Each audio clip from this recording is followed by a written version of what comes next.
Olá, o programa Médico da Família está de volta. Os pés são a base do corpo humano.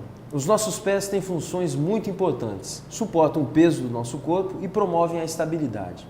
Normalmente negligenciado, os pés precisam também ser bem cuidados, pois os pés maltratados podem comprometer a saúde de todo o corpo, incluindo até a coluna e outras articulações. E no programa de hoje estou conversando com o ortopedista, o Dr. Bruno Pettinari, sobre os principais problemas ortopédicos dos pés.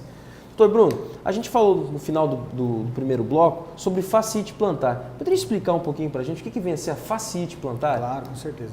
A fascite plantar, ela é uma condição muito comum hoje em dia no consultório. Ela comete pacientes principalmente do sexo feminino, por volta de 60% dos pacientes, e aquela paciente que já está ali na faixa dos seus 40 a 60 anos de idade, um pouco sobrepeso no período da menopausa. Tem algumas mudanças hormonais e tudo mais. É um processo degenerativo de uma membraninha que tem na planta do pé chamado fáscia plantar. E essa membrana, ela, ao mesmo tempo que ela faz esse processo degenerativo, ela encurta. Então o paciente, durante a noite de sono, que relaxa o corpo, ao acordar de manhã, na primeira pisada do dia, ele sente aquela dor insuportável na planta do pé, na região do calcanhar. A fascite plantar é uma condição, como disse, muito comum e ela tem um período determinado para ocorrer também. Geralmente, por volta de, no máximo, 6 meses, a gente consegue um controle dessa lesão. O controle é feito principalmente com exercícios de alongamento, anti-inflamatórios e algumas sessões de fisioterapia também. Os casos cirúrgicos estão reservados para aquelas pessoas, aqueles pacientes com um caso muito mais grave. Popularmente se diz que andar descalço faz bem. Realmente faz bem?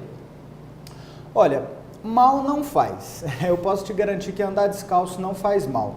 Tem algumas pessoas que falam que antigamente falavam assim, não, tem que andar descalço para desenvolver o pezinho e tudo mais. Assim, hoje em dia a gente orienta o paciente a andar descalço em algum momento do dia, porque isso ativa alguns receptores neurológicos na planta do pé, faz o paciente ter um pouquinho mais de sensibilidade e principalmente desenvolver a musculatura intrínseca do pé, que fica dentro do pé, que às vezes com o calçado a gente limita um pouco esses movimentos. Só que também não faz mal se não andar. É difícil você achar alguma doença ou alguma patologia que ela é exacerbada pelo paciente não andar descalço ou andar descalço. Então, assim, fica a critério do paciente. As mulheres, não sei se gostam, mas tem muitas que usam bastante saltos muito altos. Esse salto alto ou com o bico muito fino do sapato, isso é prejudicial aos pés? É prejudicial. Eu falo para minhas pacientes que uma vez ou outra não tem problema, mas tudo em exagero ele é prejudicial. E hoje em dia a gente vai totalmente contra a indústria da moda, porque a moda tem os calçados cada vez mais altos, com a parte de trás do salto mais alto e com a parte da frente cada vez mais fina. O bico fino, por exemplo, para você ter uma ideia, é o principal fator, que, a não ser a origem genética, né, o caráter genético, é o principal fator externo que causa o hálux valgus, que é o joanete. Então, isso é comprovado. Pacientes que usam mais bico fino são mais propensos a desenvolver o joanete. O salto alto, por exemplo, uma das principais, algumas queixas que os pacientes têm são dores na frente dos pés, porque o paciente fica basicamente na ponta do pé. E outro perigo é a estabilidade. Um salto alto, ele não dá a estabilidade que você precisa, que a pessoa precisa durante o dia a dia para desenvolver as atividades, ainda mais com esses terrenos totalmente irregular que a gente se depara no dia a dia. E além disso, o salto alto, como a pessoa fica sempre na ponta do pé, ele faz um encurtamento, entre aspas, da musculatura posterior da panturrilha, do joelho e da coxa. E isso daí causa dor na perna, na coluna, e isso daí acaba sendo um problema. Pode prejudicar então até a coluna. Com certeza, com certeza. Esse encurtamento muscular aí causa muitas dores. Existe um sapato que seja ideal para homens e mulheres? Olha, o sapato ideal é aquele que o paciente se sente bem. O sapato ideal é o que o paciente se sente confortável, que não aperta o pé e que dê estabilidade para ele fazer as atividades do dia a dia.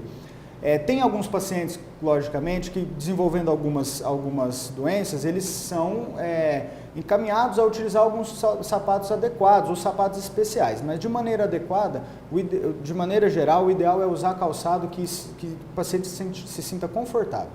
Você falou sobre o que a gente chama popularmente de joanete, uma deformação, né, no pé. O que além de sapato ou de origem genética pode causar o joanete? E como que é o tratamento? Então, o joanete, a principal causa é a herança genética. Não tem como a gente fugir. É aquele paciente que a avó tinha, a mãe tem, a irmã tem e ela acaba desenvolvendo. Isso daí já está traçado. Tem algumas medidas, algumas órteses que são colocadas, que alguns médicos até orientam colocar, mas os estudos não comprovam que essas órteses elas são capazes de modificar o curso da doença. Então, o paciente que está predisposto a desenvolver o joanete, ele vai acabar um momento desenvolvendo. O joanete ele não é sinônimo de cirurgia. A pessoa não precisa operar o joanete, contanto que ela não tenha dor e que não limite a função dela no dia a dia. Mudando o tipo de calçado, utilizando um calçado mais adequado, a gente consegue prorrogar um pouco o momento cirúrgico. Se chegar a um ponto que o paciente e o médico entrarem em um acordo de fazer a cirurgia, aí existem algumas técnicas cirúrgicas que, dependendo do tipo de joanete, do grau de desvio dos dedos, a gente acaba realizando. Perfeito. Para a gente finalizar, gostaria, doutor Bruno, que você deixasse algumas dicas para os nossos telespectadores de como cuidar bem dos nossos pés. Ok. Então, os pés, como eu disse, são muito importantes no nosso dia a dia. A dica maior é sempre usar um calçado confortável, que você consiga desenvolver bem as atividades diárias, seu trabalho, nunca esquecer do exercício físico, exercícios de fortalecimento, exercícios de alongamento, são muito importantes para não sobrecarregarem os pés. E se algum dia tiver algum problema, sempre procurar um especialista, de preferência um médico ortopedista. Doutor Bruno, muitíssimo obrigado pela sua presença, foi muito bacana. Obrigado. Claro. E se você tem críticas ou sugestões de temas, fale com a gente. O nosso e-mail é medicodafamilia@hotmail.com. Se preferir, entre em contato pelos nossos telefones 3326-4434 ou 3044-7277. Se preferir, ligue no celular 9816-1648.